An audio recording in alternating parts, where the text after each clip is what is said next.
you. And out of that tragedy apparently tied to the powerful storms that have rolled across much of the country. A Notre Dame student killed when a tower collapsed as he filmed football practice. But early indications do point to high winds, part of a powerful storm system that triggered as many as 33 tornadoes since Tuesday. Declan Sullivan, a student videographer at the athletics department, was shooting football practice. Officials say he was standing on top of a tower when he later died. A cameraman for the local NBC station was near. So I didn't really think anything of it until I looked over at the gate to the practice fields, and I saw people running out looking a little concerned. And as I got a little bit closer to it, I realized that it was a little bit more serious. Twitter and Facebook accounts saying gusts of wind up to 60 miles per hour. Well, today will be fun at work. To you. I've been broke so many times, I don't want to believe. Mama say it's my fault, I wear my heart on my sleeve. Niggas best up on my.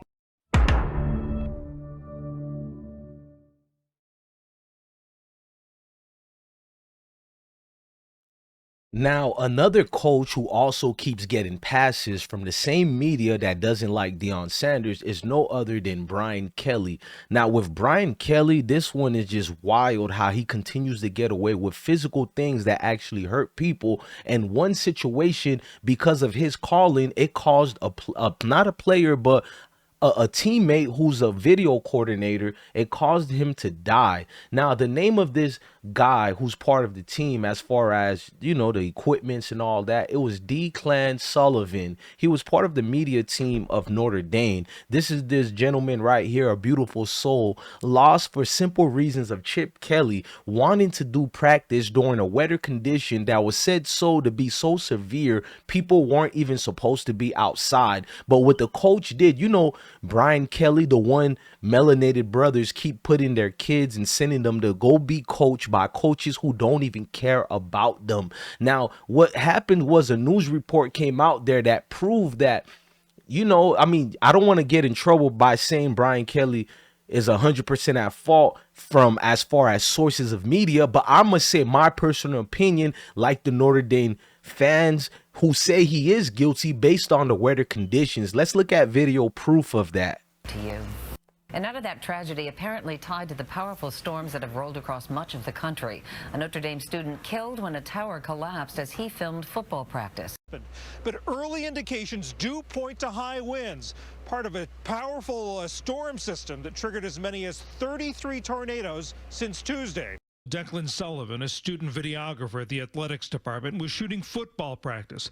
Officials say he was standing on top of a tower when he later died. A cameraman for the local NBC station was near. So I didn't really think anything of it until I looked over at the gate to the practice fields, and I saw people running out looking a little concerned. And as I got a little bit closer to it, I realized that it was a little bit more serious. Twitter and Facebook accounts saying gusts of wind up to 60 miles per hour. Well, today will be fun at work. To you. And out of that tragedy apparently tied to you seen them talking about up to 33 tornadoes, wind 60 miles an hour. Now listen, man, Brian Kelly said that Saturday it was his decision to hold practice outdoors on a windy day when a student videographer died after the lift he was in fell over, you know, and rest in peace to him, by the way. Now, Brian Kelly, you know what I'm saying, became heartless in this situation. Kelly said that he decided that the Irish could have a productive and safe practice outdoor on the practice fields, that is, you know, regarding and disregarding that is the warning from the National Weather Service that said the breeze were from up to 51 to 60 miles per hour at that time. Now, the 20-year-old Declan Sullivan was in the toppled to the ground, you know what I mean? And that's kind of sad that we've seen that happen like that, because this could have been prevented had this egotistic coach would have get besides himself. Now, he's the same coach that uses fake Southern accents to get his message across when we know he's from New England. Brian Kelly shows up to LSU basketball, right? He goes to the crowd, and Meatballs, do we have this here? Well, this is a great way to get started, and I haven't even won all my games yet.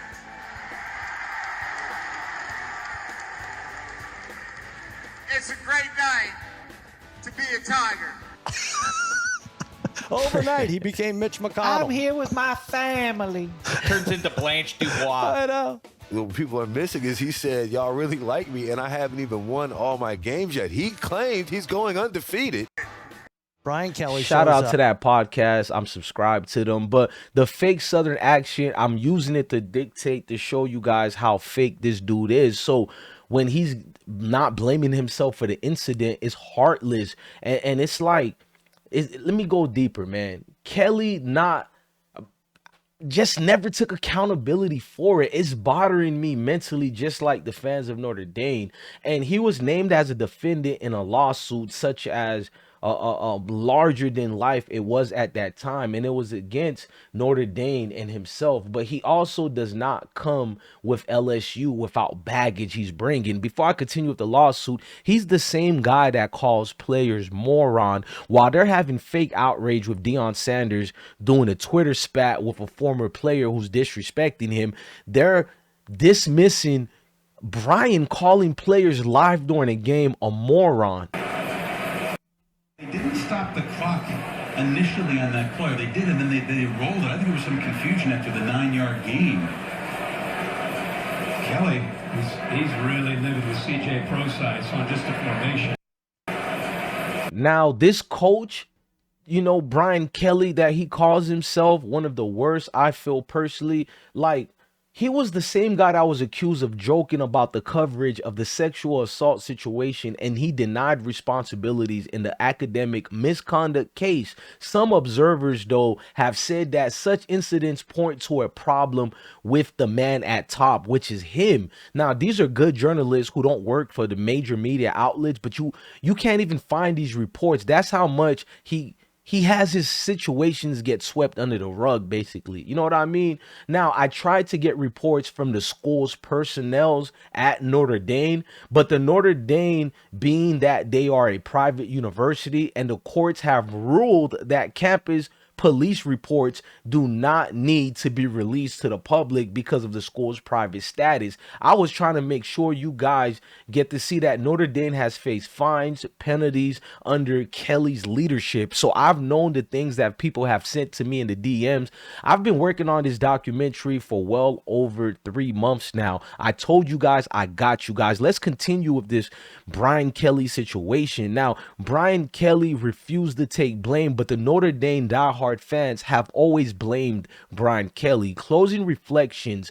People ask, but the Notre Dame, why do you feel so strongly about a former coach? Well, the rest of college football, when you're told for years that you're the problem, but as it turns out, the one assigning the blame was actually the problem, you don't like said person. I love these people, especially the ones at Barstool, that is, who don't stand behind these lame coaches and these dangerous coaches who are coaching our kids, our youth, and our people around them. Now, I said Chip Kelly, but Brian Kelly was asked a question by the media about Declan's death, and he still didn't take responsibility. What do you tell Dave for you guys playing this game in memory of Declan Sullivan? How do you go forward? What do you tell your team today?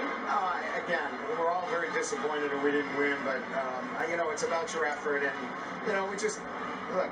You know, we have no margin for error, and we made some errors today. And Brian Kelly is a cold man. Brian Kelly right there is a cold man. He chose to ignore the circumstances evolving around Declan Sullivan and his family, and he went straight about the victory because, you know, like Dabo Swinney says, football matters. See, these type of coaches are heinous. Now, Notre Dame was ordered to pay a total of $77,000 only fine in 2011 over the death of Mr. Sullivan, a low amount if you ask me. Now, the family of the young St. Mary student who in 2010 reported she was sexually assaulted by a Notre Dame player said that they felt like the university betrayed her by failing to live up to its fame values. You know, the one Lou Holtz also failed to uphold, but he claimed he upheld. Now, she died later by apparent suicide after she was discouraged from coming forward. Her parents later told ABC News that this was due to the leadership of Notre Dame. Now, According to them, she was already dead by the time campus police interviewed the player who she accused. That shows you how much they swept things under the rug. Now, the 2015 documentary about sexual assault on college campuses called The Hunting Ground delved into the student suicide, and a former Notre Dame police officer said in the film that campus police were instructed not to contact football players. I wonder who told them not to contact football player. Brian Kelly got a lot of explaining to do, but as we know, the media would not hold him accountable. In 2016, a reporter asked Kelly how much culpability he should see and bear towards the academic misconduct and the situation with the lady, that Notre Dame, was forced to vacate wins from 2012 and 2013. He said zero responsibility. He responded. He said absolutely none. The NCAA investigation largely focused on the student trainer rather than Kelly himself. They just dismissed everything that Kelly was responsible of. He also did not face a show clause penalty, the harshest punishment that the NCAA can dole out for coaches. You know who they protect. They protect male coaches. The NCAA also did not find that Notre Dame lacked institutional control. They will only reserve those for coaches like Deion Sanders, because you see a lot of reports are saying that Rick George and Deion Sanders lack institutional control, which is false and just propaganda. I've been broke so many times.